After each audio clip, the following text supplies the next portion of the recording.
రమాసహిత సత్యనారాయణ స్వామి తలుచుకుంటేనే నాకు పులకరించేటువంటి ప్రాంగణం ఇది. మా గురువులు ఇక్కడ సంవత్సరాల తరబడి ప్రవచనం చేసిన పవిత్ర వాక్స్థలి ఇది.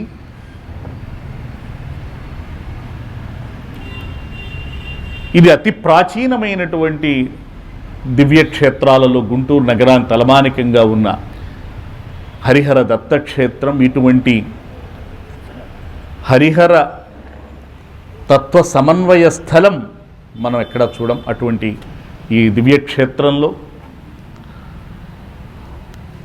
శ్రీమద్ రామాయణం గురించి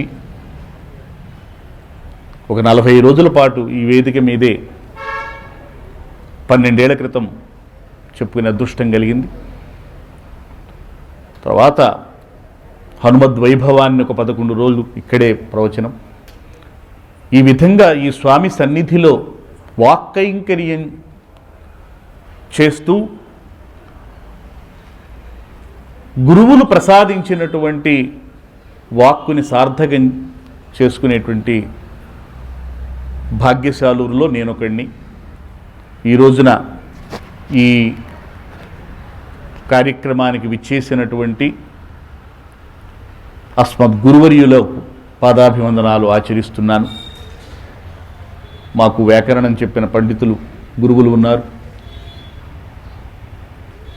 భోని రోర్ప్రసాదరావు గారు మా మేస్టార్,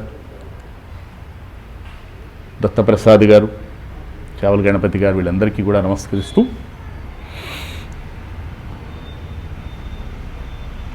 ఈరోజు ప్రపంచంతో రామమయంగా ఉంది. పట్టాభిషేకం అయిన తర్వాత దాదాపు కోసల దేశమే కాకుండా ప్రపంచమంతా కూడా రామమయమైందని వాల్మీకి మహర్షి వర్ణించారు. ఎందుకంటే ఇప్పుడున్న ప్రపంచం కాదది. కోసల రాజులు పరిపాలించిన ఏ రాజ్యమైతే ఉందో అదే ప్రపంచం ఆనాడు. కాబట్టి భారతదేశం కాదు, ప్రపంచమే అది. రామో రామో రామ ఇతి ప్రజానామభవన్ కథాః రామభూతం జగదభూత్ రామే రాజ్యం ప్రశాసతి అని వాల్మీకి మహర్షి వర్ణించారు. రాముడు రాజ్యాన్ని పరిపాలిస్తున్నప్పుడు ఎక్కడ చూసినా రామ రామ రామ అనేటువంటి కథలే వినిపించినాయి. అంటే అయోధ్య నగరమనే కాదు, సమస్తమైనటువంటి భూతలంలో రాముడి కథలే అందరూ చెప్పుకున్నారు. రాముడి పరిపాలనా విశేషాలను, రాముని యొక్క ధార్మిక దృష్టిని, రాముడు అంతకుముందు సాధించినటువంటి పరాక్రమాది లీలల్ని, దుష్ట శిక్షణ చేసినటువంటి విధానాన్ని, అటువంటి అద్భుతమైనటువంటి ఆ లీలలు ప్రదర్శించిన శ్రీరామచంద్రుడు సాక్షాత్తుగా ఆ సనాతనుడైనటువంటి పరమాత్మైన శ్రీమన్నారాయణుని యొక్క అవతారమని, ఇలా తత్వజ్ఞులు శ్రీమన్నారాయణుని అవతారం అంటే తల్లులు తమ బిడ్డగా భావించి, బాలురు వీరోచితమైనటువంటి ఆయన లీలలతో ఉప్పొంగిపోయి పులకరించిన యువగణమంతా ఆయన్ని మహావీరుడని, లోకైక వీరుడని, ఇంకా యవ్వనంలో ఉన్నటువంటి వారైతే పుంసా మోహన రూపుడని, ఇలా ప్రజానాం అభవన్ కథాః కథలు భిన్న భిన్నాలుగా వారి వారి అభిరుచులకు తగ్గట్టుగా చెప్పుకున్నారు. అందుకే జగత్ రామభూతం అభూత్, ప్రపంచమంతా కూడా రామభూతం రామమయమైపోయింది. అటువంటి పారవస్య స్థితి రాముని యొక్క మాధుర్యాన్ని, గాంభీర్యాన్ని, మహత్వాన్ని చూరగొని పరవశించేటువంటి స్థితి యుగాలు గడిచినా కూడా చెక్కు చెదరలేదు, వసివాడలేదు, ఆ మాధుర్యులు తగ్గలేదు. అది త్రేతాయుగమే కాదు, ద్వాపర యుగమే కాదు, కలియుగంలో కూడా అదే స్థితి. ప్రధానంగా ప్రస్తుత స్థితి త్రేతాయుగంలో రాముడు పట్టాభిషిక్తుడయ్యి పరిపాలన చేసేటప్పుడు ఏ విధంగా పారవశ్యం ఉందో, ప్రపంచమంతా రామమయంగా కనిపించిందో మళ్ళీ మనం కొన్ని రోజుల క్రితం చూశాం. ప్రపంచమంతా రాముడు రాముడు రాముడు రాముడు అని చెప్పి, ఆనాడు విదేశాలు అని కాదు, అప్పుడు భారతదేశమే, ఈనాడు విదేశాలు కూడా రామదేశాలైపోయినాయి. రామ నిదేశ బద్ధులైపోయారు అందరూ కూడా. రామనామమయమైపోయిందంతా కూడా. అందుకే నేను ఆ శ్లోకాన్ని కొద్దిగా మార్చి భక్తి టీవీలో వాళ్ళు అడిగినప్పుడు చెప్పాను.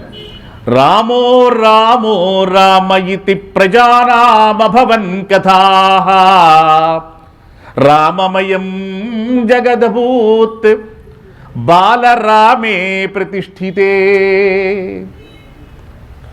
రాముడు రాజ్య పరిపాలన చేసేప్పుడు ఉంది అని వాల్మీకి మహర్షి సెలవిచ్చారు. కానీ ఇప్పుడు బాలరామే ప్రతిష్ఠితే. ఆ బాలరాముణ్ణి ప్రతిష్ఠించినప్పుడు అంటే ఇప్పుడు ఎలా ఉంది అంటే అప్పటి పారవశ్యమే ఇప్పుడు ప్రతిఫలిస్తోంది. ఎక్కడ చూసినా రాముని కథలే వినిపిస్తున్నాయి. మరి యుగాలు గడిచినా కూడా ఈ రామకథకు ఉన్నటువంటి ఈ మహత్వం, ఈ గొప్పతనం ఏమిటి? ఎన్ని అవతారాలున్నా కూడా రామావతారానికి ఉన్నటువంటి ఈ విశిష్టత ఏమిటి? అదే ఈనాటికి కూడా పురాణ ఇతిహాసముల యందు కానీ అనేక 27 రామాయణాలు వచ్చినాయి అని ఒక లెక్క.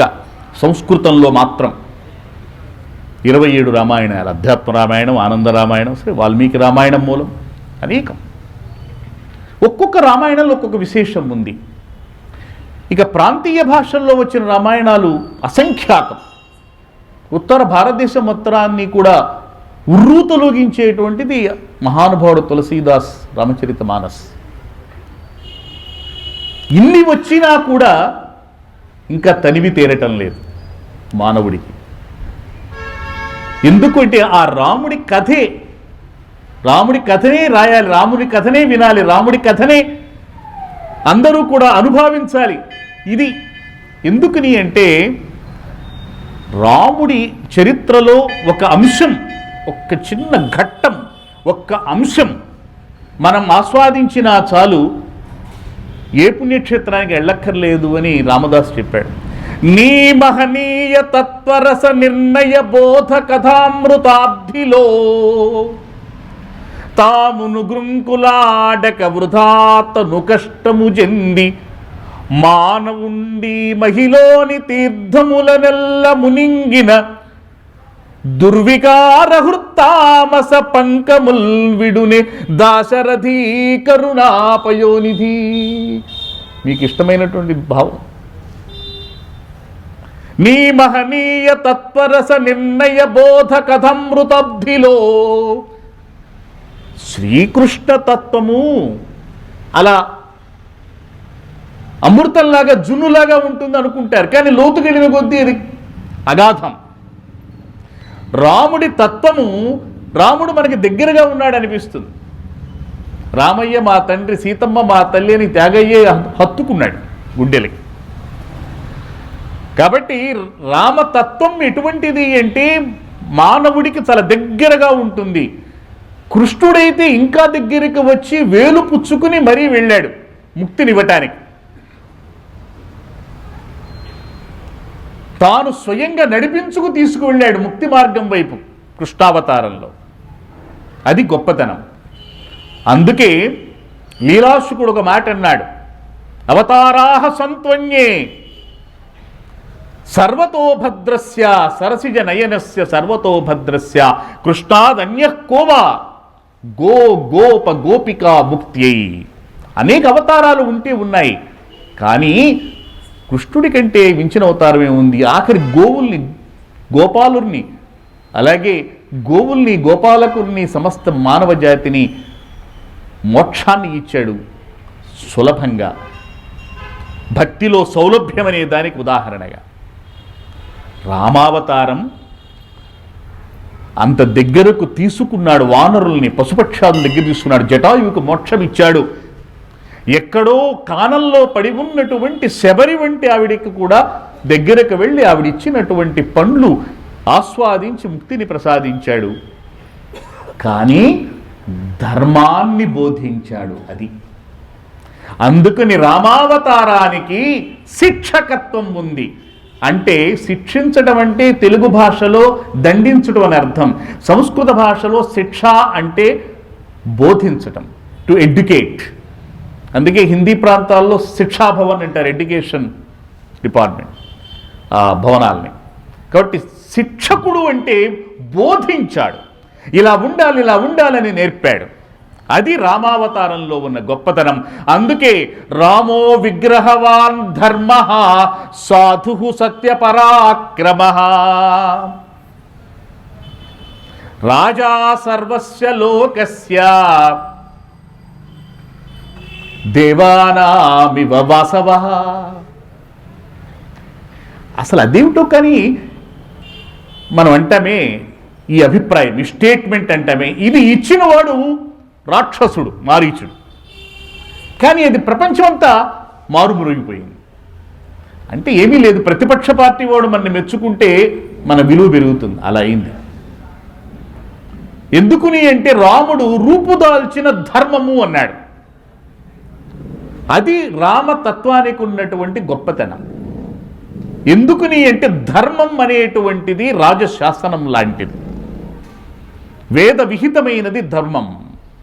కాబట్టి వేదము శాసనం లాంటిది, పురాణం మిత్రుడు లాంటిది, కావ్యం కాంత లాంటిది. ఇది మనకి మన ఋషులు ప్రసాదించినటువంటి అద్భుతమైన సంపద. వేదములను అధ్యయనం చేయలేకపోతే పురాణముల దగ్గరికి వెళ్తున్నాం. ఇతిహాస పురాణాభ్యం వేదం ఉపబ్రహ్మయే. పురాణాల దగ్గర కూడా మన బుర్ర అంతగా వెళ్ళదనుకోండి, అప్పుడు కాంతా సంహితతయోపదేశయుజే, పక్కన కూర్చుని అలా మధురంగా సులభమైన శైలిలో మనస్సుకు హత్తుకునేటట్టు చెప్పేది కావ్యం. రాజశాసనంలాగా ఉండేటువంటి వేదచోదితమైన ధర్మాన్ని ఈ ప్రపంచం చేత పాటింపజేసి, నిర్వర్తింపజేసి, ఆచరింపజేసి ధర్మ మార్గంలో ఇలా వెళ్ళండి అని నేర్పినటువంటి అవతారం రామావతారం. అందుకని రాముడు రూపుదాల్చిన ధర్మము అన్నాడు. రాముడి యొక్క ఆ ధర్మ స్వరూపం ఆయన జీవితంలోని ప్రతి ఘట్టంలోనూ మనకు కనిపిస్తూ ఉంటుంది. ఎందుకంటే ఆయన రూపుదాల్చిన ధర్మం కాబట్టి. ఒక పంచదార చిలకలో, పంచదారతో చేసిన చిలకలో మీరు ఏ ముక్క తుంచినా అక్కడ పంచదారే కనిపిస్తుంది. అంటే ఆ మధుర పదార్థంతో నిండి ఉన్నది కాబట్టి. ధర్మంతోనే మొత్తం రూపమంతా ఏర్పడినటువంటి అవతారం కాబట్టి, ధర్మావతారం, ధర్మమూర్తి కాబట్టి రాముని యొక్క జీవితంలో ప్రతి అంశము కూడా ధర్మబోధకంగా ఉంది. అది అందుకని రాముని యొక్క జీవితం రామాయణం. అది రామ అయనం. రామ అయనం, రాముని యొక్క నడక, అయగతవు, రాముని యొక్క నడక, రాముని యొక్క జీవితం అంటే రాముని యొక్క జీవన విధానం. అది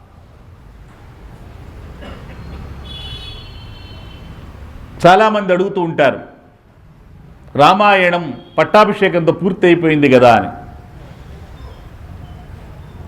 దశవర్ష సహస్రాణి దశవర్ష శతాని చ రామో రాజ్యం ఉపాసిత్వా బ్రహ్మలోకం ప్రయాస్యతి అని నారదుడు వాల్మీకి మహర్షికి సంక్షిప్తంగా రామగాథంతా చెప్పేసి, ఇదిగో రాముని గొప్పతనం మీదేని వదిలేశాడు. ఆ తరువాత వాల్మీకి మహర్షికి అద్భుతమైన అనుభూతి కలిగి రామాయణ రచనకు ఉపక్రమించాడు బ్రహ్మదేవుడి ఆదేశంతో. కాబట్టి 11,000 సంవత్సరాలు రాజ్య పరిపాలన చేశాడు రాముడు. పట్టాభిషేకం తర్వాత 11,000 సంవత్సరాలు ఉన్నాడు. పట్టాభిషేకంతో రామాయణం ఆగిపోతే రాముడి చరిత్రకు సార్థకత లేదు. ఎందుకుని అంటే రాముడు పుట్టింది, రాముడు అవతరించింది, నారాయణుడు రామావతారం ఎత్తింది దేనికి అంటే ఒక రాక్షసుని చంపి వెళ్ళిపోవటానికి కాదు. ఏ అవతారానికి లక్ష్యం అది కాదు.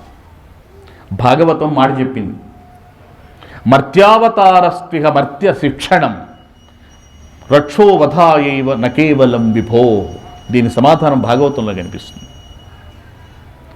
పరమాత్మ యొక్క మర్త్యావతారం, మనుష్యావతారం రక్షోవధాయైవ నకేవలం విభో, రాక్షసుణ్ణి సంహరించడంతో అది పూర్తి కాదు. మరి దేనికోసం? మర్త్య శిక్షణం. మర్త్యుల్ని అంటే నశించే వాళ్ళని దేనికి నశిస్తారు అంటే అధర్మ మార్గంలో వెళ్ళే అవకాశాలు ఉన్నాయి కాబట్టి నశిస్తారు వాళ్ళు. ధర్మం వల్లనే ముక్తి కూడా. పురుషార్థాలు ధర్మ అర్థ కామ మోక్షాలు. మోక్షం అందుకోవాలి అంటే మొదటిదైన ధర్మంతో అర్థకామములు సమన్వితములైనప్పుడు కానీ కుదరదు. కాబట్టి మొదటిది ధర్మం, చివరి లక్ష్యం మోక్షం.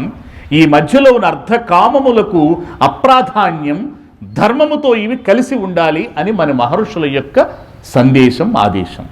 అందువల్ల ఈ మర్త్యుల్ని అంటే అధర్మ మార్గంలో వెళ్ళే మానవుల్ని, నశించేటువంటి ఈ జీవుల్ని నశించకుండగా శాశ్వతమైన ముక్తి మార్గం వైపు తీసుకెళ్లేది ఏంటంటే ధర్మ మార్గం.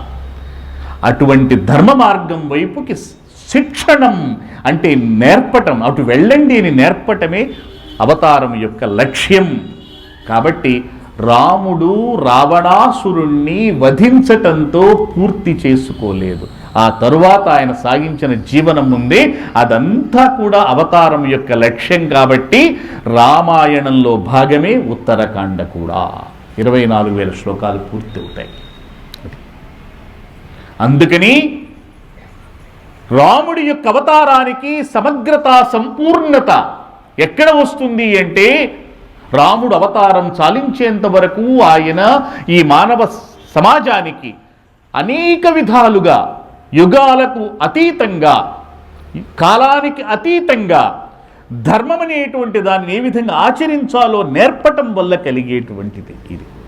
అందుకని రామాయణం యుగాలు గడిచినా రాముని చరిత్ర కాలానికి సంబంధం లేకుండగా అది శాశ్వతంగా ఉంటుంది.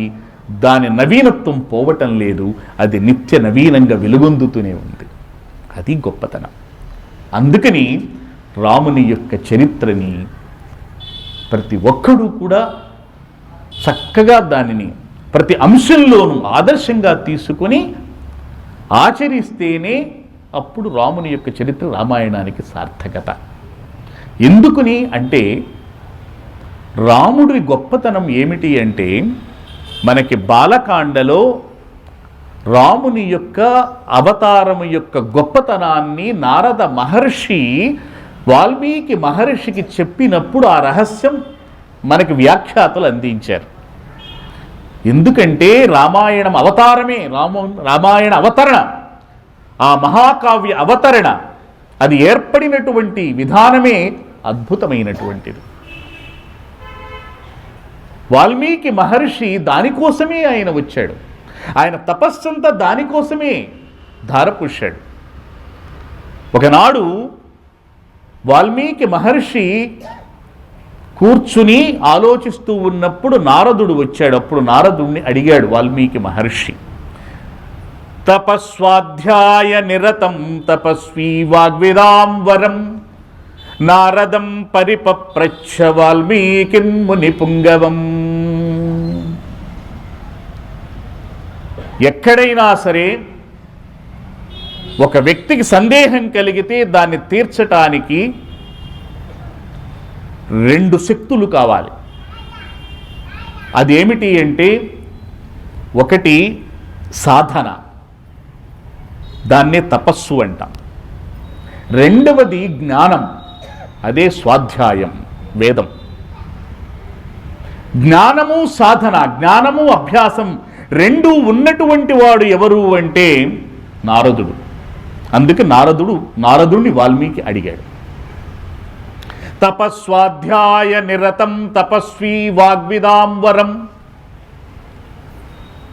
వాల్మీకి మహర్షి అటువంటి వాడు అంటే సాధకుడు, తపస్వి సాధకుడు.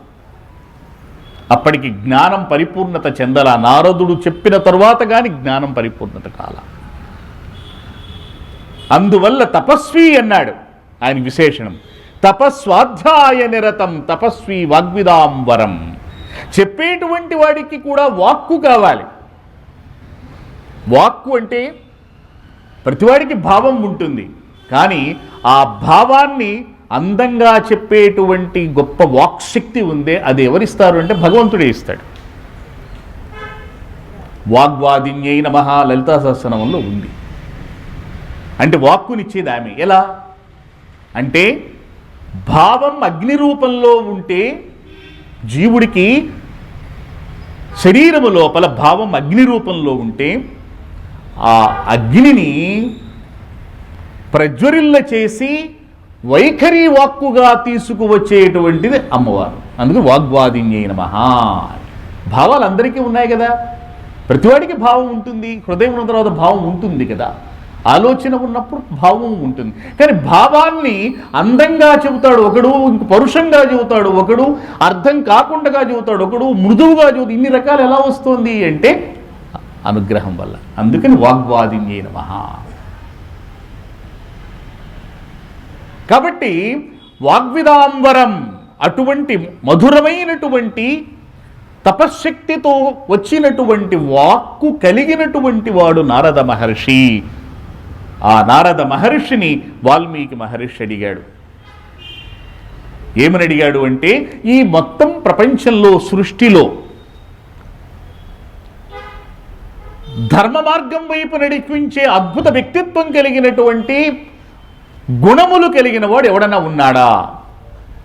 కొన్వస్మిన్ సాంప్రతం లోకే గుణవాన్ కశ్చ వీర్యవాన్ ధర్మజ్ఞశ్చ కృతజ్ఞశ్చ సత్యవాక్యో దృఢోరతః చారిత్రేణ చ కో యుక్తః సర్వభూతేషు కోహితః విద్వాన్ కః కస్ సమర్థశ్చ కశ్చైక ప్రియదర్శనః ఆత్మవాన్ కో జితక్రోధో ద్యుతిమాన్ కో నసూయకః కస్య బిభ్యతి దేవాశ్చ జాతరోషస్య సంయుగే ఏతదిచ్ఛామ్యహం శ్రోతుం పరం కౌతూహలం హిమే.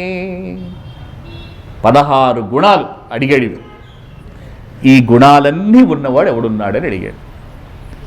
అది అక్కడి నుంచి ప్రారంభమైంది జిజ్ఞాస. ఇది ఎక్కడైనా జ్ఞానం పొందాలి అంటే ముందు వాడికి తెలుసుకోవాలనే సంకల్పం కలగాలి.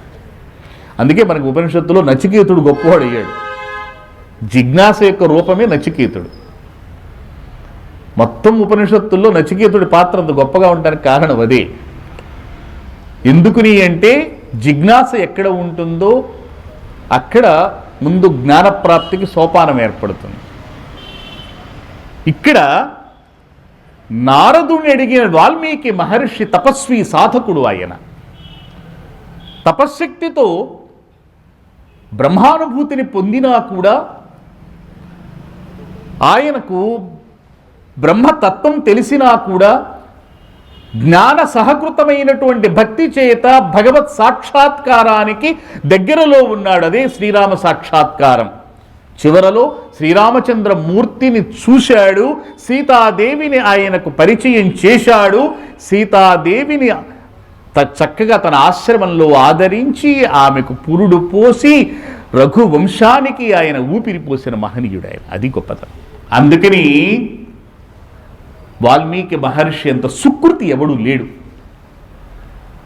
అటువంటి వాల్మీకి మహర్షి తను రచించబోయే రామాయణంకి ప్రరోచన, ఒక ప్రేరణ పొందటానికి నారదుడు వేసిన ప్రశ్నలు ఇవి. ఈ గుణాలన్నీ కూడా ఎవరికి ఉన్నాయి? ఇవన్నీ గొప్పవే. ఇక్కడ గొప్ప విషయం ఉంది. కోన్వస్మిన్ సాంప్రతం లోకే గుణవాన్ కశ్చ వీర్యవాన్. ఈ లోకంలో ఇప్పుడు కహా గుణవాన్ అన్నాడు. ఇందాక మాస్టర్ అన్నారు తత్వం అని చెప్పమని. ఇక్కడ మామూలుగా అర్థం ఏంటంటే, ఓ మహర్షి, ఈ లోకంలో ఈ గుణములు, నేను అడిగిన గుణములన్నీ కలిగిన వాడు ప్రస్తుతం ఎవడున్నాడని అడిగాడు. ఏమిటా గుణాలు అంటే, దేన్నైనా సాధించగలిగినటువంటి సామర్థ్యం ఉన్నవాడు, ధర్మమును ఎరిగినవాడు, ధర్మజ్ఞుడు. ధర్మమును ఎరిగి ఉండటం ఒకటే చాలదు, ధర్మమును తెలుసుకుని ఆచరించాలి. అది ఆచార ప్రభవో ధర్మ, ధర్మస్య ప్రభురచ్యుత. కాబట్టి ధర్మం అనే దానికి ఆచారమే ప్రాధాన్యం ఉంది అని మన మహర్షులు మనకు చేసిన ఉపదేశం. కాబట్టి ధర్మమును తెలుసుకుని ఉండుట, ధర్మమును తెలుసుకుని ఆచరించటం, ఈ రెండూ కూడా సహకృతములై ఉన్నటువంటివి రాముని యందు. కృతజ్ఞత్వం, చేసిన మేలు మర్చిపోకుండా ఉండటం, సత్యవాక్య పరిపాలన, దృఢవ్రతం, తాను చేపట్టినటువంటి నియమాలను తూచా తప్పకుండా పాటించటం, శీలవంతుడుగా ఉండటం, సమస్త ప్రాణుల యందు కూడా హితభావనతో ఉండటం. మానవులొక్కటే కాదు, సృష్టిలోని ప్రాణులన్నింటి పట్ల కూడా హితభావన కలిగి ఉండటం. జ్ఞాని, సమర్థ. రాముని యందు సామర్థ్యం ఏమిటి అంటే, ఎవరి యందైనా సామర్థ్యం ఏమిటి అంటే, మనకి కలిగేటువంటి అనుగ్రహానికైనా సరే ఆగ్రహానికైనా సరే ఫలితం ఉండాలి. మనకి క్రోధం కలిగిన ఫలితం ఉండాలి, మనకి ప్రేమ కలిగిన ఫలితం ఉండాలి. వాడు సమర్థుడు. అది అంటే అధర్మం జరిగితే శిక్షించగలిగి ఉండాలి, ధర్మపరుడైన వాడికి కష్టం కలిగితే రక్షించగలిగి ఉండాలి. దుష్ట శిక్షణ, శిష్ట రక్షణ, అది సామర్థ్యం. అది కలిగినవాడు. ఎవరైనా చూడగానే ఇంకా చూడాలి అనిపించేటివాడు ప్రియదర్శనుడు. ఆత్మజ్ఞానము కలిగినవాడు, క్రోధాన్ని జయించినవాడు, తేజోవంతుడు, అసూయ లేనివాడు, యుద్ధరంగంలో నిలబడితే దేవతలు కూడా అతన్ని చూసి భీతిల్లేటువంటి పరాక్రమవంతుడు. ఇన్ని గుణాలు కలిగిన వాడు ఎవడున్నాడు? అన్ని గుణాలు ఒకళ్ళలో ఉండాలి. ఇక్కడ కోన్వస్మిన్ సాంప్రతంలోకే గుణవాన్ అన్నాడు. కహ అనేటువంటి పదానికి సంస్కృతంలో బ్రహ్మవాచకం, అది పరబ్రహ్మము అని అర్థం. కిం శబ్ద బ్రహ్మవాచక. కహ అంటే నిర్గుణ పరబ్రహ్మము. అస్మిన్ లోకే, ఈ లోకంలో, సాంప్రతం ఇప్పుడు, గుణవాన్ అంటే గుణమును ధరించి ఉన్నాడు ఎవడు అంటే, నిర్గుణ పరబ్రహ్మమైన ఆ సనాతన పరమాత్మ ఇప్పుడు సగుణ బ్రహ్మముగా ఉన్నాడు ఎవడు? అది కోన్వస్మిన్ సాంప్రతం లోకే. నాకు ఈ శ్లోకం చదివినప్పుడు పులకరిస్తుంది. అసలు ఎంత అద్భుతంగా ఇక్కడ ఆ కహ అనే శబ్దం ద్వారా నిర్గుణ పరబ్రహ్మమైనటువంటి పరమాత్మ ఈ లోకోద్ధరణ కోసం అవతరించాడు అంటే సగుణ బ్రహ్మమయ్యాడు. ఆయనే రామరూపమైన పరబ్రహ్మ స్వరూపం. అధ్యాత్మ రామాయణంలో రాముణ్ణి పరబ్రహ్మ స్వరూపంగానే వర్ణించాడు చాలా శ్లోకాలు. చాలా అద్భుతమైన రామాయణం అధ్యాత్మ రామాయణం. ఈ శ్లోకంలో అటువంటి రహస్యాన్ని మనకు అందించాడు. కోన్వస్మిన్ సాంప్రతం లోకే గుణవాన్ కశ్చ వీర్యవాన్ ధర్మజ్ఞశ్చ కృతజ్ఞశ్చ సత్యవాక్యో దృఢవ్రతః చారిత్రేణ చ కోయుక్తః సర్వభూతేషు కోహితః విద్వాన్ కస్ సమర్థశ్చ కశ్చైక ప్రియదర్శనః ఆత్మవాన్ కో జితక్రోధో ద్యుతిమాన్ కో నసూయకః కస్య బిభ్యతి దేవాశ్చ జాతరోషస్య సంయుగే. ఈ సందర్భంలో ఇన్ని గుణాలు ఒక్కడిలో ఉన్నాయి, ఎవడు వాడు అని అడిగితే, అదేమిటండి, వశిష్ఠుడు ఉన్నాడు, విశ్వామిత్రుడు ఉన్నాడు, వామదేవుడు ఉన్నాడు, చాలామంది ఋషులు ఉన్నారు. అప్పుడు వేలకు వేలు ఋషులు ఉన్నారు, మహర్షులు ఉన్నారు, బ్రహ్మర్షులు ఉన్నారు. ఈ గుణాలని వాళ్ళల్లో లేవా? విశ్వామిత్రుడు ఉన్నాడు, ఆయన యుద్ధరంగంలో నిలబెడితే శత్రువుల్ని తునుమాడగలిగిన వాడే. అన్ని గుణాలు ఉన్నాయి కదా. అటువంటి అన్ని గుణాలు కలిగినటువంటి విశ్వామిత్రాది మహర్షులు ఇదిగో దీనికి ఉదాహరణ భూతులు కారా? ఇక్కడ ధర్మాకూతము అనేటువంటి ఒక వ్యాఖ్యానం ఉంది. ఆయన అద్భుతంగా అన్నాడు. ఏమని అంటే, ఆ ఋషులందరిలో ఈ గుణాలు ఉంటే ఉండవచ్చు. కానీ ఒక విషయం ఏమిటి అంటే, ఇన్ని గుణాలు ఉన్నా కూడా వారందరూ జీవితంలో వాళ్ళ జీవన పయనంలో ఎక్కడో ఒక చోట దోషములు చేసి ప్రాయశ్చిత్తాలు చేసుకున్నవారే. ఎవ్వరైనా సరే, ఎక్కడైనా సరే, క్రోధము చేత శాపాలు పెట్టడం వల్ల కానివ్వండి, దేనివల్ల విశ్వామిత్రుడు తీసుకోండి, వశిష్ఠుడు, ఎవరినైనా సరే. కానీ రాముడు మాత్రము ఎక్కడా కూడా అటువంటి ప్రాయశ్చిత్తానికి అవకాశం లేకుండగానే తన క్షత్రియ ధర్మాన్ని, తన సామాన్య మానవ ధర్మములు ఏవైతే వేదచోదితములై ఉన్నాయో వాటన్నింటినీ నిర్వర్తించి ఉన్నాడు. కాబట్టి ఈ గుణములన్నింటికీ కూడా లక్ష్యభూతుడు రాముడు ఒక్కడే. అందుకే ఇక్కడ నారద మహర్షి ఆ ఋషులు ఎవరినీ కూడా చెప్పకుండగా నువ్వు అడిగిన గుణాలన్నింటికి ఇదిగో ఒక్కడే ఒక్కడున్నాడయ్యా ఉదాహరణంగా అని చెప్పి రాముడి యొక్క చరిత్రని సంక్షిప్తంగా చెప్పడం ప్రారంభించాడు. ఇక్ష్వాకు వంశ ప్రభవో రామో నామ జనైశ్రుతః నియతాత్మా మహావీర్యో ద్యుతిమాన్ ధృతిమాన్ వశీ బుద్ధిమాన్ నీతిమాన్ వాగ్మి శ్రీమాన్ శత్రునిబర్హణః విపులాంసో మహాబాహు కంబుగ్రీవో మహాహను. ఆయన అడిగిన గుణాలతో పాటు ఇంకా కొన్ని జోడించాడు. ఈ గుణాలు కూడా ఉన్నాయ్యా అని చెప్పి, ఇటువంటి వాడు ఎవడనుకున్నావు, ఆయనే రామచంద్రుడు అన్నాడు. తమేవం గుణ సంపన్నం రామం సత్యపరాక్రమం జ్యేష్టం శ్రేష్ఠ గుణైర్యుక్తం ప్రియం దశరథసుతం. ఇన్ని గుణాలు కలిగినటువంటి వాణ్ణి జ్యేష్ఠ కుమారుడిగా దశరథ మహారాజు పొందాడు అన్నాడు అని రాముడి చరిత్ర సంక్షిప్తంగా చెప్పాడు. ఇదే మొత్తం మనకి బాలరామాయణం. వీటన్నింటితో పాటు ఒక గొప్ప మాట అన్నాడు. నువ్వు చెప్పావు అన్నీ బాగానే ఉన్నాయి, ఈ గుణాలన్నీ కలిగినటువంటి వాడు 16 గుణాలు, షోడశ గుణ కళాప్రపూర్ణుడు రాముడు.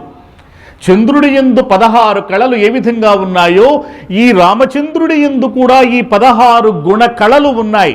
ఈ 16 గుణ కళల చేత ప్రపూర్ణుడైనటువంటి వాడు రామచంద్రుడు.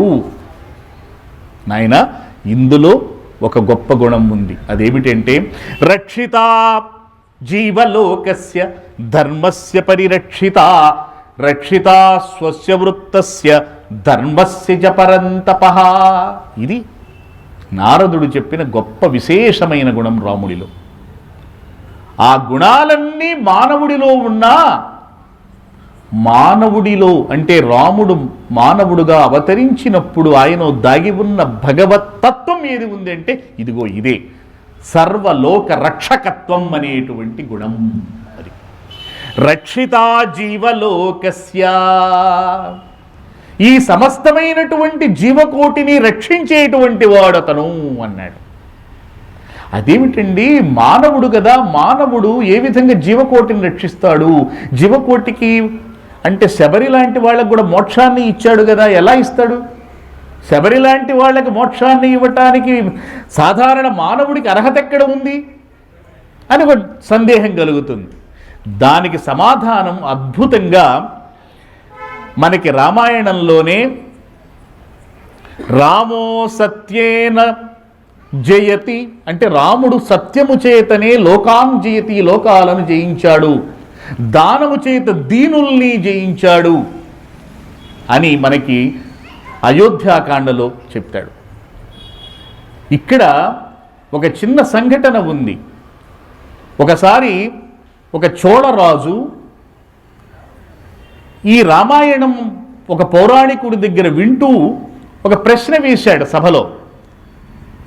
అయ్యా, రాముడేమన్నా తనని ఆత్మానం మానుషం మన్యే, తన్నే తాను మనిషిగా తలుచుకుంటున్నాను భావిస్తున్నాను అన్నాడు కదా, తాను మనిషి కదా, అటువంటిది మానవ మాతృడైనటువంటి వాడు శబరి మొదలైనటువంటి వారిని అందరినీ కూడా ముక్తుల్ని చేసి ఎలా పంపిస్తాడు? ముక్తిని ప్రసాదించే శక్తి మానవుడికి ఎక్కడ ఉంది? పరమాత్మకు భగవంతుడికి ఉంది కదా అని ప్రశ్నిస్తే వెంటనే అక్కడ ఉన్నటువంటి పండితుడు రామాయణంలోనే ఉందండి, అదేమిటి అంటే సత్యేన లోకాన్ జయతి.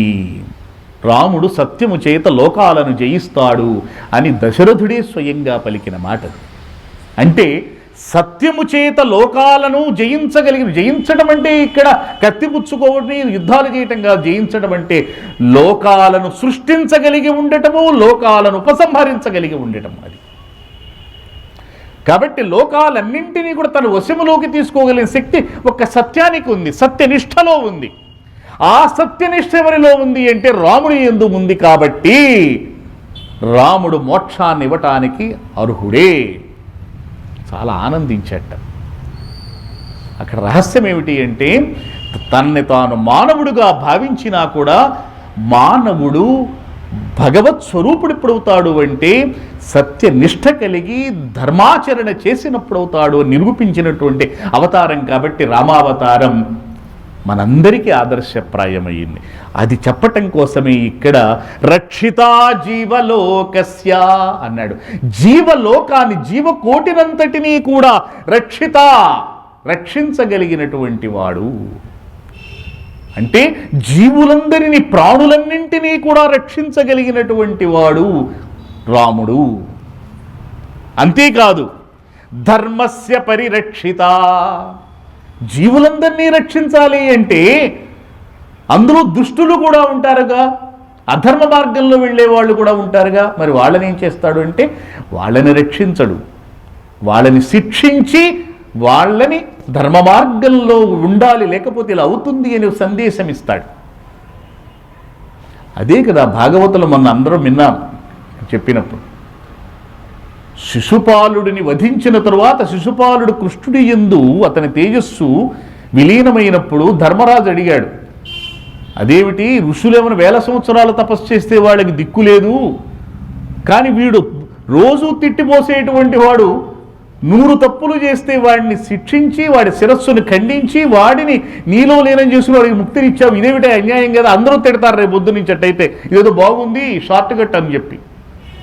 అది కాదు, శిశుపాలుడు వాడి చరిత్ర దుష్టంగా మిగిలిపోయింది లోకంలో. శిశుపాలుడిని ఎవడైనా ఆదర్శంగా తీసుకుంటాడా? తీసుకోడు. కాబట్టి వాడు చరిత్రహీనుడయ్యాడు. జీవులందరూ కూడా నాయందే లీనం కావలసిందే. ఎప్పటికైనా జీవులందరికీ కూడా నేనే చివరికి ఆశ్రయం, పరమాత్మే ఆశ్రయం ఎవడైనా సరే. కానీ చరిత్ర అనేది ప్రధానమైనది. అది మహర్షులకు, వశిష్ఠాది మహర్షుల యొక్క చరిత్ర అందరికీ ఆదర్శప్రాయం అవుతుంది.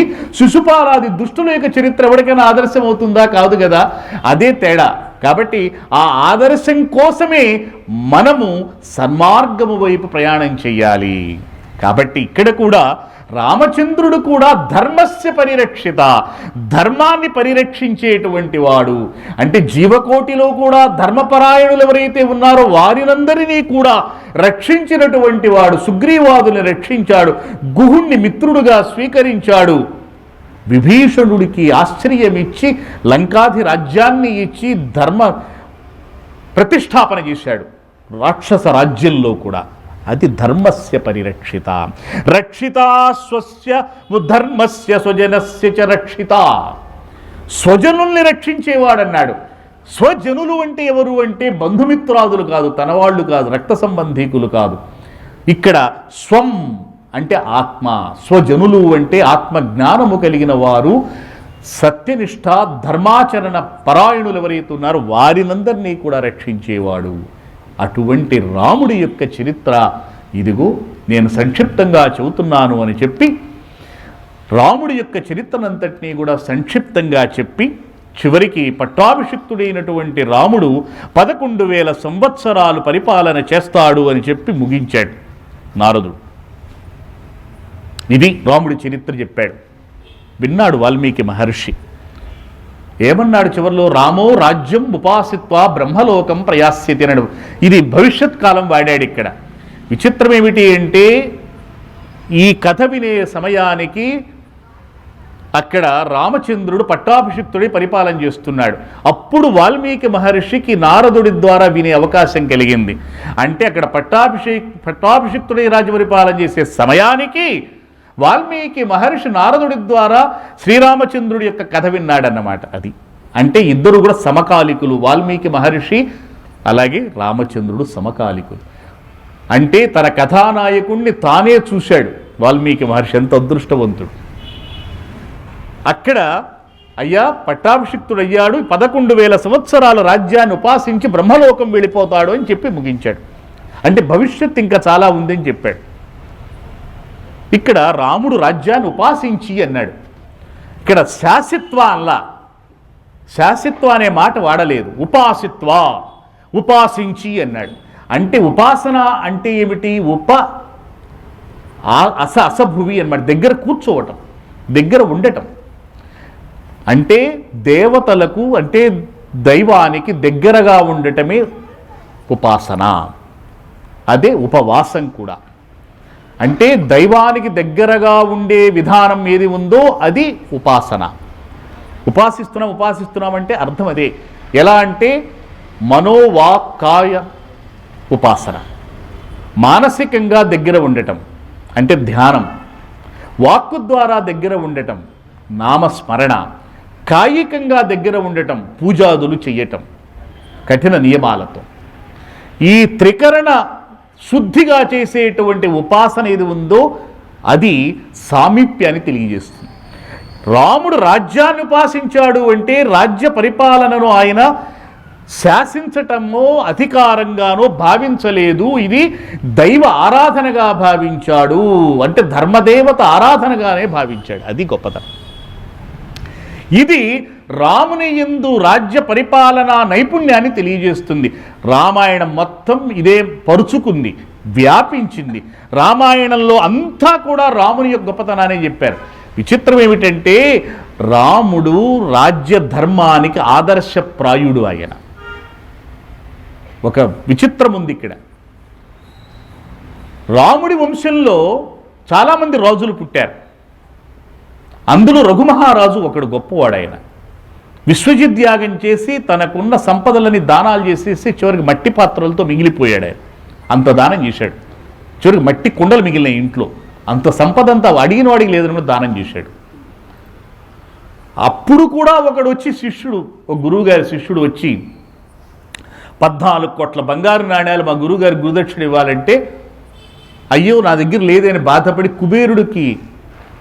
కుబేరుడి మీద దండయాత్రకి బయలుదేరబోతాడు. అప్పుడు కుబేరుడే భయపడి వచ్చి 14 కోట్లు కనకవర్షం కురిపిస్తే కోశాగారంలో అవి ఇచ్చి పంపించి అప్పటికి నిద్రపోతాడు. అంత త్యాగశీలుడు.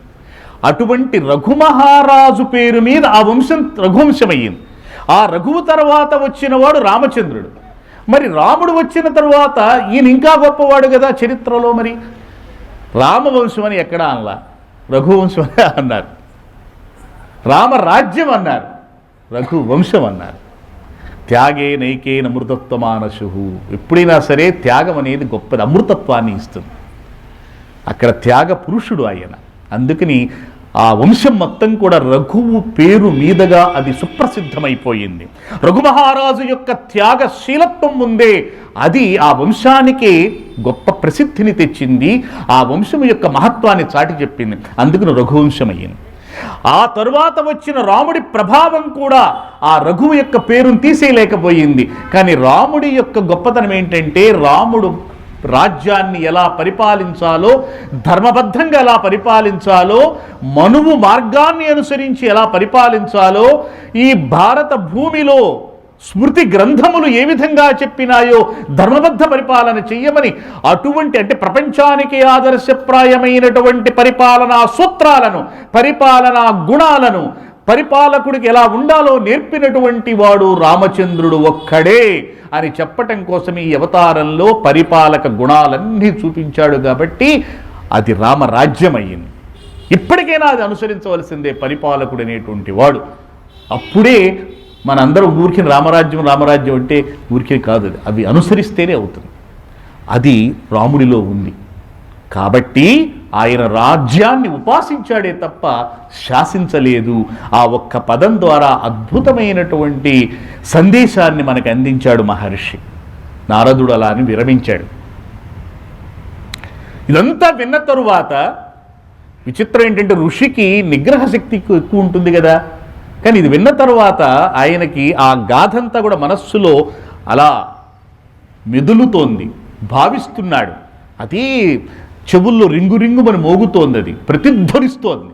మనస్సంతా కూడా రాముడి యొక్క మూర్తి నిండిపోయింది, ఆ గుణములే నిండిపోయి ఉన్నాయి. అంత అద్భుతంగా వాల్మీకి మహర్షి నారదుడు చెప్పినటువంటి రామ కథా పారవశ్యంలో మునిగిపోయాడు. తర్వాత తన శిష్యుడైన భరద్వాజుడితో కలిసి స్నానానికి వెళ్ళాడు. మధ్యాహ్న సంధ్యోపాసన చేసుకోవడానికి బయలుదేరి తమసా నదికి వెళ్ళాడు. తీరం దగ్గర ఉన్నాడు. తమసా నదీ తీరంలో నిలబడ్డాడు. విచిత్రం ఏమిటంటే ఆ తమసా నదీ తీరంలో ఉన్న నీటిని వర్ణిస్తాడు. రమణీయం ప్రసన్నాంబు సన్మనుష్య మనోయథా. అసలు ఆ వర్ణనలో ఎంత అద్భుతమైనటువంటి సూచనలు ఉంటాయో. ఏమిటి అంటే, ఓ భరద్వాజ, ఒక్కసారి చూడు, ఈ జలం ముందే, ఈ తమసా నదిలో ఉన్నటువంటి జలం ఇది రమణీయమైనటువంటిది, ప్రసన్నంగా ఉంది. ఇది సన్మనుష్య మనోయథ అంటే సద్గుణములు కలిగినటువంటి మనుష్యుని యొక్క మనస్సులాగా ఉంది అన్నాడు. అంటే ప్రశాంతంగా ఉంది. అంటే సజ్జనుడైనటువంటి మనుష్యుని యొక్క మనస్సు ఏ విధంగా ఉంటుందో ఆ విధంగా ఉంది మనస్సు. ఈ నీళ్ళు అలా ఉన్నాయి తమసా నది. అంటే వాల్మీకి మహర్షి యొక్క మనస్సు కూడా అంత ప్రశాంతంగా ఉంది. రామచరిత్ర విన్న తరువాత చాలా ప్రశాంతంగా ఉన్నాడు.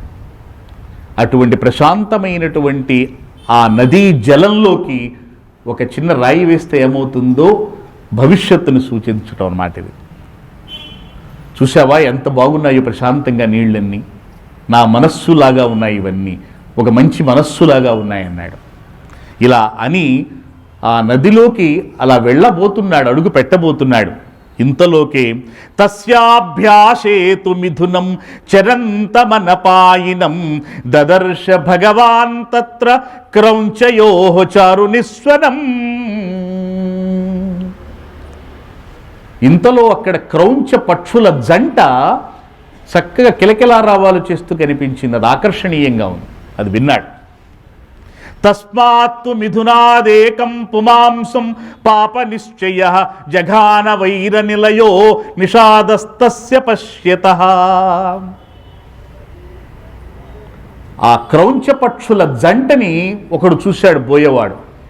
పాప నిశ్చయ, వాడు పాపం చేయటానికి నిశ్చయించుకున్నాడు.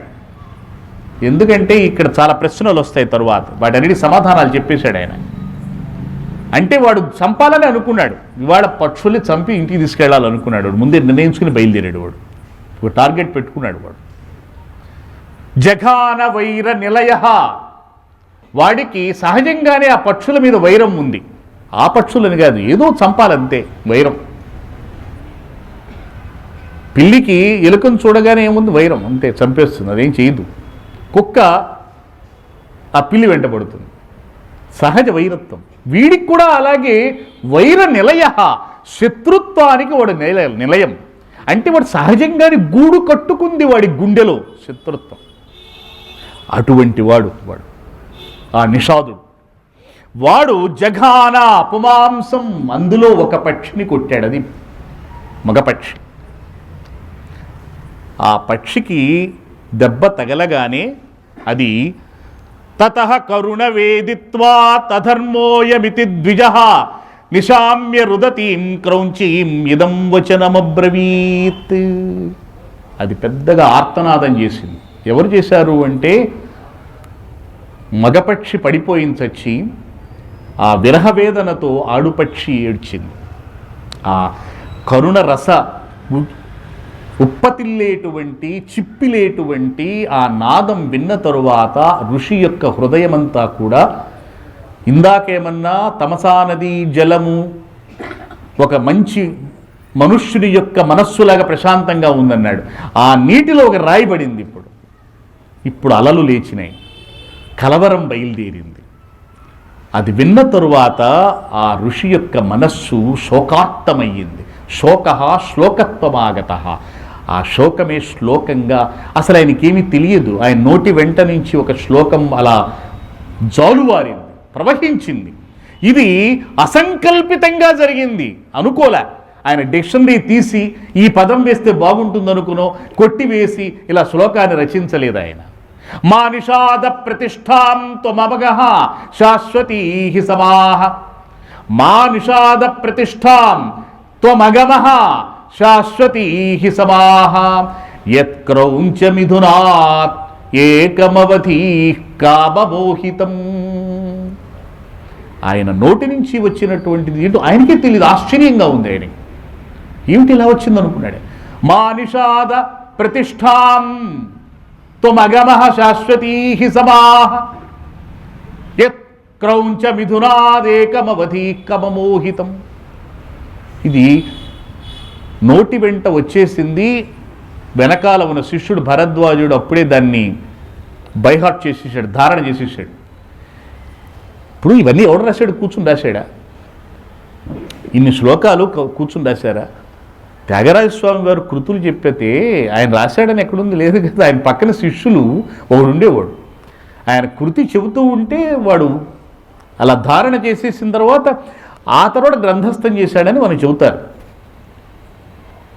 ఋషులు శ్లోకాలను అలా చెబుతూ ఉంటే వాటిని ధారణ చేసి ఆ తరువాత లేఖన కార్యం జరిగింది.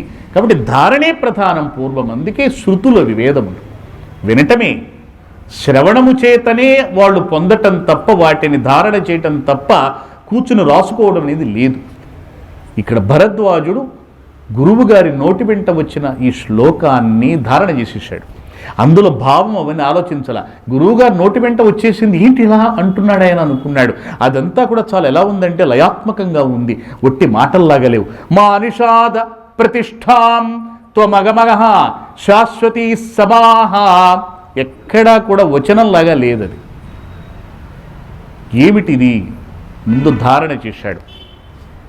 ధారణ చేసిన తరువాత ఆయన ఈ శ్లోకం చెప్పిన తరువాత అప్పుడు ఆలోచించుకున్నాడు. తస్యైవం బ్రువతః చింతా బభూవ హృది వీక్షతః శోకార్తేనాస్య శకునేః కిమిదం వ్యాహృతం మయా. ఏమిటి నేను ఇలా మాట్లాడాను అనుకున్నాడు. మయా వ్యాహృతం కిమిదం, ఏంటి నేను ఇలా పలికానేమిటి? పాదబద్ధోక్షర సమః తంత్రీలయ సమన్వితః శోకార్తస్య ప్రవృత్తో మే శ్లోకో భవతు నాన్యథా. శిష్యుడితో అన్నాడు, అరే భరద్వాజ, ఏమిటి నా నోటి వెంట వచ్చిన దానిలో ఏదో లయం ఉంది, చాలా రిథమిక్గా ఉంది, ఇది చాలా లయాత్మకంగా ఉంది. అంతా కూడా పాదములు 4 పాదాల్లో అలా ఇమిడిపోయినట్టుగా ఉంది. అక్షరాలు కూడా సమానంగా ఉన్నాయి. అక్షర సమహ, ప్రతి పాదంలోనూ కూడా అక్షరాలు సమానంగా ఉన్నాయి, హెచ్చుతగ్గులు లేవు. నాకు వచ్చిన శోకము ఈ శ్లోకంగా ఎలా వచ్చింది అని శిష్యుడితో అన్నాడు. ఆ శ్లోకంలో ఏముంది? మా నిషాద, ఓ నిషాద, ఓ బోయవాడ, త్వం నువ్వు, శాశ్వతీ సమాహ ప్రతిష్టాం మా అగమః, నువ్వు శాశ్వతమైనటువంటి సంవత్సరాలను నువ్వు గడపవు. అంటే ఏమిటి? నువ్వు ఎక్కువ కాలం జీవించవు, నువ్వు ఎక్కువ కాలం జీవించవు.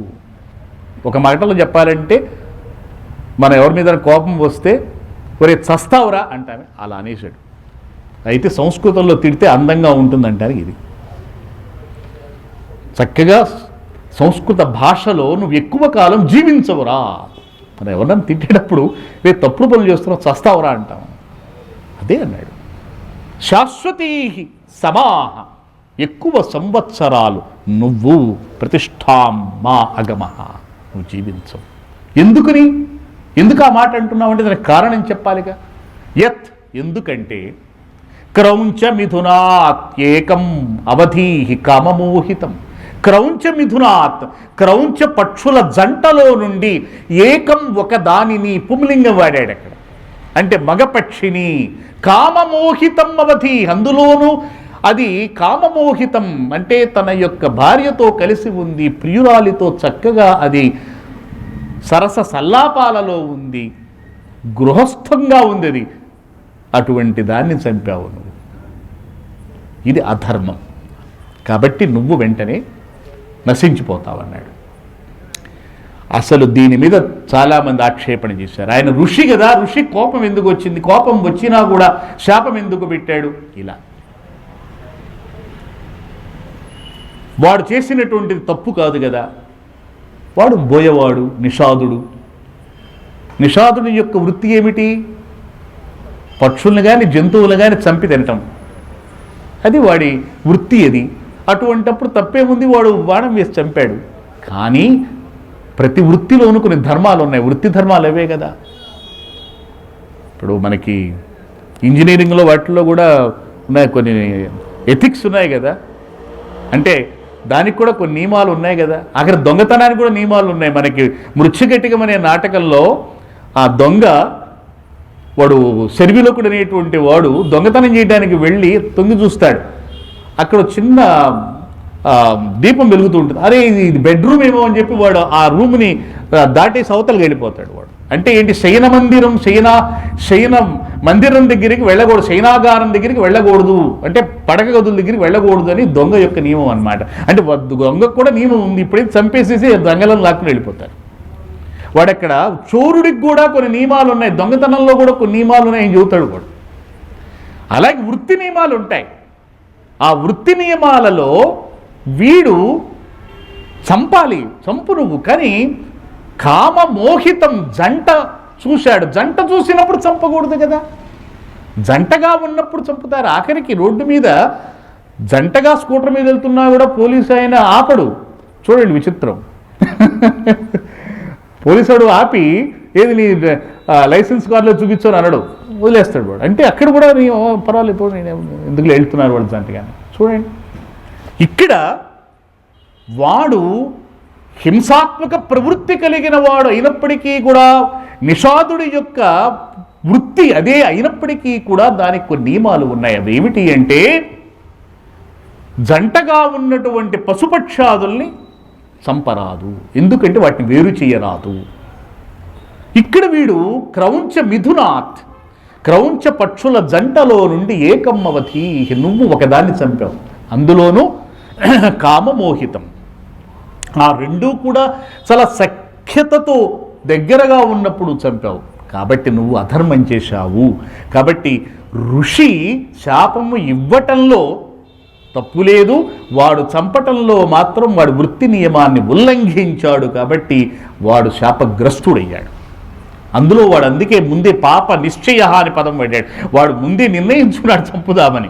అందులోను వైర నిలయ, వాడి గుండెల నిండా కూడా ఆ వైర భావం ఉంది వాడికి. అంతేగాని చూడండి హఠాత్తుగా ఏదో తప్పు అయిపోయిందంటానికి వీలు లేదు. వాడు చంపాలనే సంకల్పంతోనే అక్కడ నిలిచాడు. అందువల్ల మా నిషాద ప్రతిష్టాం త్వమగమ శాశ్వతీ సమాహ యత్ క్రౌంచ మిథునాత్ ఏకం అవధి కామమోహితం. ఈ శ్లోకము ఎలా వచ్చిందో ఆయన నోటి నుంచి భరద్వాజుడికి ఆశ్చర్యం వేసింది. శిష్యస్తు తస్య బ్రువతో మునిర్వాక్యం అనుత్తమం ప్రతిజగ్రాహ సంహృష్టః తస్య తుష్టో భవద్గురుః. భరద్వాజుడు మననం చేస్తూనే ఉన్నాడు. మా నిషాద ప్రతిష్టాం త్వమగమ శాశ్వతీ సమాహ. వల్లె వేస్తున్నాడు. గురుగారితో స్నానం చేశాడు, అయిపోయింది, స్నానం అయిపోయింది, ఉపాసన అయిపోయి సంధ్యోపాసన అయిపోయింది, తిరిగి ఆశ్రమానికి వెళ్ళాడు. కవిత్వం రాసేవాడికి ఒక పెచ్చ ఉంటుంది. ఏమిటి అంటే, వాడు ఏ పని చేస్తున్నా కవిత్వం ఆలోచిస్తూ ఉంటాడు. కాబట్టి ఇప్పుడు పరిస్థితి ఏంటంటే, ఈ ఋషికి కూడా కవిత్వపు పిచ్చ కొద్దిగా తగిలింది. ఇది ఎందుకు ఇలా విచిత్రంగా ఉంది అంటే, అంతవరకు వేదములయందు ఉన్నటువంటి ఛందస్సులన్నీ కూడా వేరు, వేదములయందు ఉన్నటువంటి ఛందస్సుల కంటే భిన్నమైన ఛందస్సు ఇక్కడ కనిపించింది. అది అందుకే పాదబద్ధోక్షర సమహ తంత్రీలయ సమన్విత. ఇది త్రిష్టుప్పు మొదలైనటువంటి ఛందస్సుల కంటే కూడా, గాయత్రి త్రిష్టుప్పు మొదలైన వేదముల యందుండే ఛందస్సుల కంటే కూడా భిన్నంగా, చాలా విశిష్టంగా ఉన్నది, పాదబద్ధంగా ఉన్నది, లయాత్మకంగా ఉన్నటువంటి ఈ శ్లోకాన్ని భావిస్తున్న కొద్దీ ఆయనకి ఆశ్చర్యం వేస్తోంది. అంటే వేద వాంగ్మయము వేద సాహిత్యాన్ని అవలోడనం చేసి ఆకారితమైనటువంటి వాల్మీకి మహర్షి యొక్క హృదయము నుండి ఉబికి వచ్చినటువంటి ఆ శోకము ఒక విశిష్టమైనటువంటి ఛందస్సుని సృష్టించింది. అది అందుకని ఆయన ఆదికవి అయ్యాడు. వాల్మీకి ఆదికవి ఎందుకుని అంటే ఆ వాల్మీకి మహర్షి ముఖారవిందం నుండి జాలువారినటువంటి ఈ శ్లోకం అనేటువంటి సోపానము నుండి లౌకిక వాంగ్మయ లౌకిక సంస్కృత సాహిత్య సరస్వతి ఈ ప్రపంచంలోకి అడుగుపెట్టింది. అందుకని ఈ శ్లోకము ఏది అంటే ఇది లౌకిక సంస్కృత సాహిత్య ప్రపంచానికి అవతరించటానికి సరస్వతీదేవికి వాల్మీకి మహర్షి అమర్చినటువంటి బంగారపు వేదిక, ఒక సోపానం, ఒక మెట్టు ఇది. ఈ శ్లోకం మానిషాద ప్రతిష్టాం త్వమగమః శాశ్వతీ సమా అనేటువంటి. అందుకని ఈ శ్లోకం అంత గొప్పది. వాల్మీకి మహర్షి అందుకుని ఆదిక వేయాడు. ఈ శ్లోకానికి చాలా భావాలు వ్యాఖ్యానాలు చేశారు. ఈ ఒక్క శ్లోకంలో రామాయణం రాయబోయేటువంటి తను రచించబోయే రామాయణ భావమంతా కూడా ఇందులోనే ప్రతిష్ఠితమైంది. ఒక బీజంలో, ఒక మర్రి బీజంలో అంత మర్రి చెట్టు ఎలాగైతే ఇమిడి ఉంటుందో, నిబిడీకృతమై ఉంటుందో అలా దీని యందు మా నిషాద. మా అంటే లక్ష్మీదేవి, మా రమా మంగళ దేవత అని అమరకోశం. అంటే మా లక్ష్మీదేవికి నిషాద ఆశ్రయమైన వాడా ఓ శ్రీమన్నారాయణమూర్తి. త్వం ప్రతిష్టాం అగమః శాశ్వతీ సమాహ. నువ్వు చాలా కాలము ఇక్కడ ఉంటావు. అంటే ఓ శ్రీమన్నారాయణుడా, రాముడుగా అవతరించి నువ్వు ఈ భూలోకంలో చాలా కాలము సంచరిస్తావు. యత్క్రౌంచ మిథునాత్ ఏకం అవధి కమమోహితం. నువ్వు ఇక్కడికి అవతరించడానికి కారణం ఏమిటంటే క్రౌంచ. ఈ క్రౌంచ అనేటువంటి పదమునందు క్రూరుడైనటువంటి రాక్షస వాచకత్వం ఇక్కడ కనిపిస్తుంది. అందుకని క్రౌంచ అంటే రాక్షస వాచకం. ఇది రాక్షసుడు ఎవడైతే ఉన్నాడో రాక్షసాధిపతి రావణుడు, ఆ రావణుడు అతని భార్య మండోదరి ఇద్దరు మిథునం జంట. ఆ ఇద్దరిలో కామ మోహితం అంటే కామ గుణము చేత, అతిశయించిన కామ గుణము చేత మోహితుడై అంటే మోహ పరవశుడైనటువంటి ఆ రావణుణ్ణి అవధి నువ్వు చంపావు.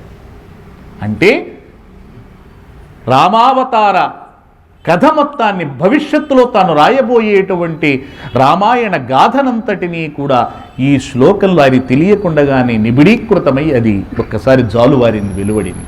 ఆయన తెలియదు.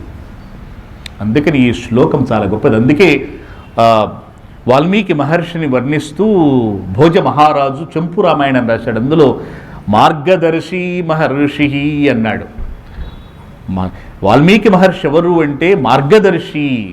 మధుమయ ఫణితీనాం మార్గదర్శి మహర్షి. మధుమయ ఫణితీనాం అంటే అంతవరకు ఉన్నటువంటిది వైదిక వాంగ్మయం, వేద వాంగ్మయం. కానీ ఆ తరువాత వచ్చినటువంటిది మధురాతి మధురమైనటువంటి లౌకిక వాంగ్మయం అంటే లౌకిక సంస్కృతం. అటువంటి లౌకిక సంస్కృత వాంగ్మయానికి, సాహిత్యానికి మార్గదర్శకుడు అంటే మహర్షి, వాల్మీకి మహర్షి. అందుకని ఆయన ఆదికవి అయ్యాడు. ఆ మాట గొప్పగా అన్నాడు చెంపు రామాయణంలో, మధుమయ ఫణితీనాం మార్గదర్శి మహర్షి. ఇలా భావిస్తూ భావిస్తూ వాల్మీకి మహర్షి వెళ్ళాడు. తన ఆశ్రమంలో కూర్చున్నాడు. కూర్చున్న తరువాత ఒక్కసారి ధ్యానం చేశాడు. అప్పుడు ఆయన ఎదురుగా బ్రహ్మ ప్రత్యక్షమై బ్రహ్మదేవుడు ఈయన ఆదేశించాడు. తమువాచ తతో బ్రహ్మా ప్రహసన్ మునిపుంగవం శ్లోకయేవ త్వయా బద్ధో నాత్ర కార్యా విచారణ. ఈ ఒక్క శ్లోకము నేను రచించానని చెప్పి ఏదో నువ్వు చంకలు కొట్టుకుంటున్నావేమో. కాదు నాయన, ఈ ఒక్క శ్లోకము తరువాత మచ్ఛందాదేవతే బ్రహ్మన్ ప్రవృత్తేయం సరస్వతి రామస్య చరితం సర్వం కురుత్వం ఋషి సత్తమా. ఇప్పుడు నువ్వు ఈ ఛందస్సులోనే రాముడి చరిత్రంతా కూడా రచించు అని ఆదేశించాడు. ఆ విధంగా రామాయణానికి ఆదేశం బ్రహ్మదేవుడి నుండి వచ్చింది. నీకు ఒక వరమిస్తున్నాను. అదేమిటంటే నువ్వు పలికిందంత సత్యమవుతుంది. నతేవాగనృత కావ్యే కాచిదత్ర భవిష్యతి. నువ్వు పలికింది అసత్యం కాదు, సత్యమవుతుంది. కురు రామకథాం పుణ్యాం శ్లోకబద్ధాం మనోరమాం. నువ్వు ఇప్పుడు ఏదైతే మానుషాద అంటూ ప్రారంభించావో అదే ఛందస్సులో రామాయణం అంతా కూడా చెప్పమన్నాడు. ఈ రామాయణం చెప్పబోయే రామాయణం ఎంతకాలం ఉంటుందంటే యావత్ స్థాస్యంతి గిరయః సరితశ్చ మహీతలీం తావద్ రామాయణ కథా లోకేషు ప్రచరిష్యతి. రామాయణం ఎంతకాలం ఉంటుంది అంటే ఈ సృష్టి ఉన్నంతకాలం ఉంటుంది. మహీతలే, ఈ భూలోకంలో యావత్ స్థాస్యంతి గిరయః సరితశ్చ, ఈ భూలోకంలో పర్వతాలు ఎంతకాలం ఉంటాయో, నదులు ఎంతకాలం ప్రవహిస్తాయో అంతకాలము రామకథ లోకేషు ప్రచరిష్యతి. ఈ లోకంలో అది అందరి నాలుకల యందు నర్తనమాడుతుంది, అందరి హృదయాలలోనూ అది శాశ్వతంగా ఉండి అందరినీ ముందుకు నడిపిస్తుంది, ధర్మ మార్గదర్శనం చేస్తుంది రామకథ అని.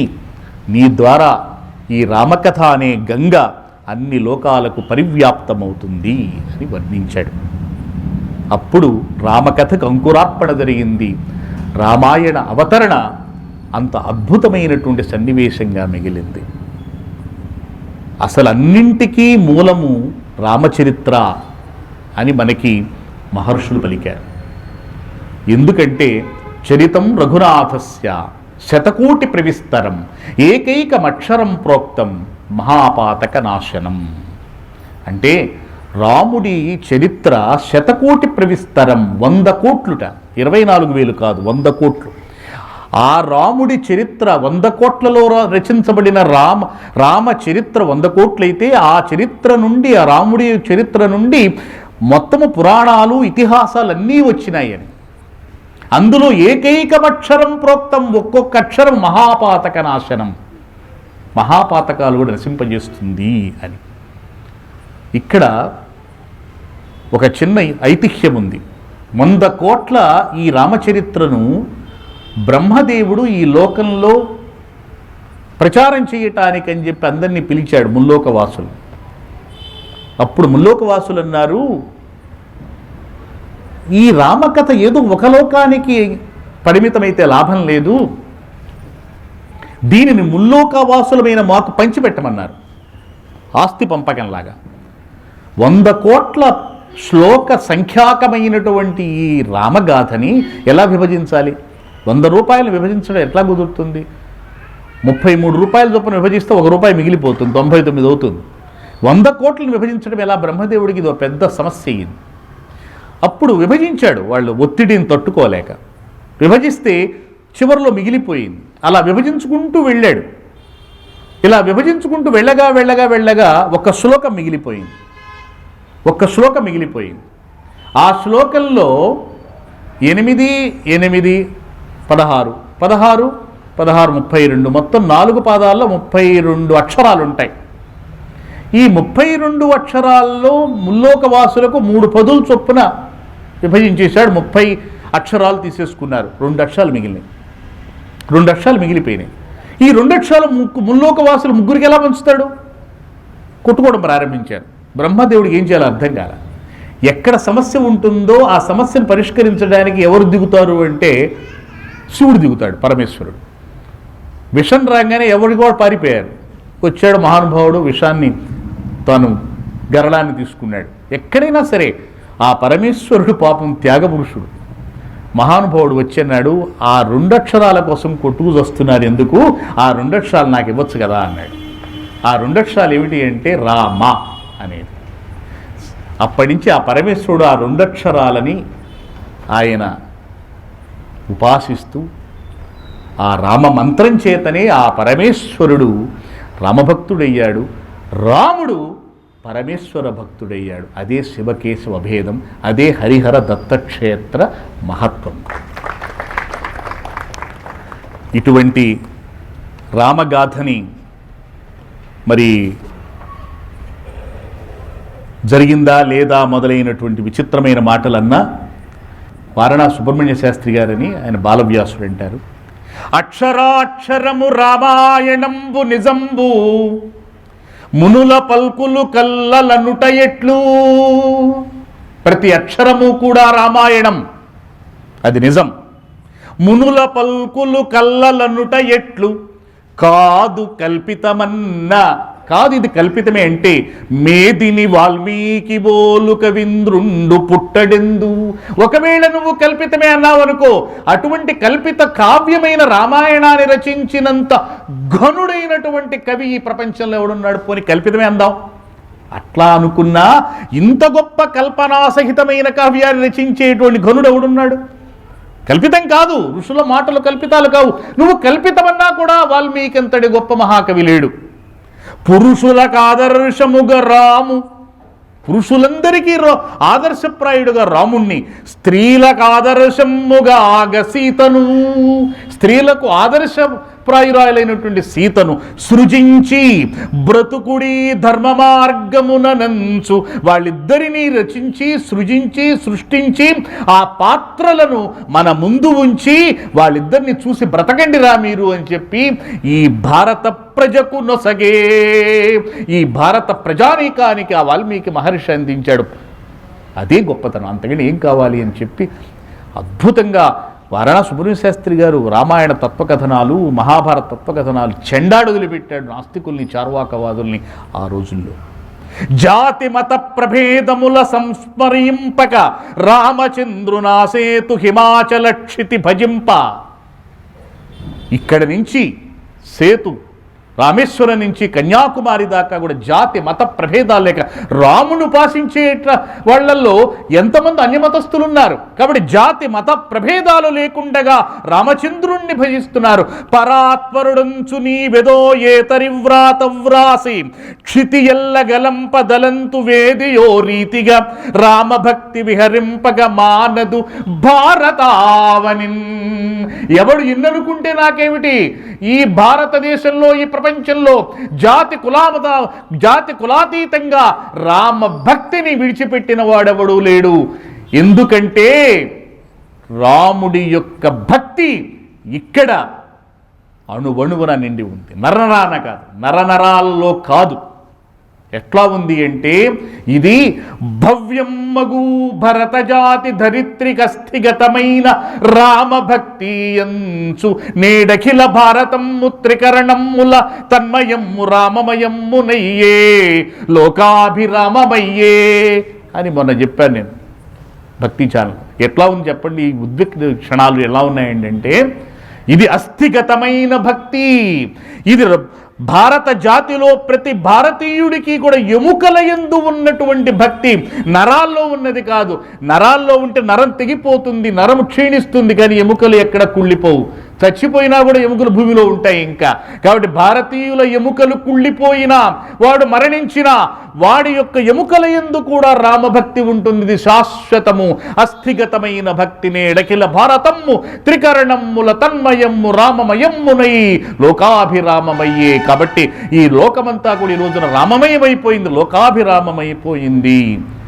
అటువంటి రామమయమైనటువంటి ఈ ప్రపంచంలో రామగాథ వినటానికి మనకి ప్రతి క్షణము అవసరమే. వ్రాసిన రామచంద్రు కథ వ్రాసితి వంచని పెంచుకో. విశ్వనాథ సత్యనారాయణ గారిని వాళ్ళ నాన్న అన్నట్టు, ఇందులో నవలలు 60 రాశావు, కావ్యాలు ఒక 15 రాశావు, ఎందుకు ఇవన్నీ? వ్రాసిన రామచంద్రు కథ వ్రాసితి వంచని పెంచుకో. నువ్వు రాస్తే రామచంద్రుడి కథ వ్రాశాననిపించుకో, అంతేగాని ఈ నవలలు ఇవన్నీ అనవసరం. వృధాయాసముగాక కట్టుకథ లైహికమా పరమా ఎటంచు తాజేసిన తండ్రి ఆజ్ఞయును. ఎందుకురా నువ్వు రాసిన కథలన్నీ ఐహికమా పరమా? ఈ లోకంలో మనకు వస్తాయి, పరలోకానికి మనకు వస్తాయి. ఎందుకురా అమ్ముకోవడానికి మనకు వస్తాయి నవలలు అంటే? కాబట్టి రామచంద్రుడి కథ రాయమంటే రామాయణ కల్పవృక్షం రాశాడు ఆయన. అప్పుడు జీవుని వేదన రెండునేకమై నా సకలోహ వైభవ సనాథము నాథ కథన్ రచించెదన్ అని నేను రాస్తున్నాను అని చెప్పి ఆ మహానుభావుడు రాశాడు రామాయణ కల్పవృక్షం. చాలా రామాయణాలు వచ్చినాయి, కానీ రామాయణానికి కల్పవృక్షం అని పేరు పెట్టినటువంటి మొనగాడు మన తెలుగువాడైన విశ్వనాథ సత్యనారాయణ గారు ఒక్కడే. ఎందుకంటే నా రామాయణం కల్పవృక్షం, అది ఏది కోరుకుంటే అది ఇస్తుంది రామాయణం అని ఆ పేరు పెట్టాడు. అది పట్టుకుని విషవృక్షాలు రాసిన వాళ్ళు రాశారు అనుకోండి, వాళ్ళ కర్మ అది అంతే, మనం ఏం చేస్తాం. జై శ్రీరామ్, జై శ్రీరామ్, జై శ్రీరామ్.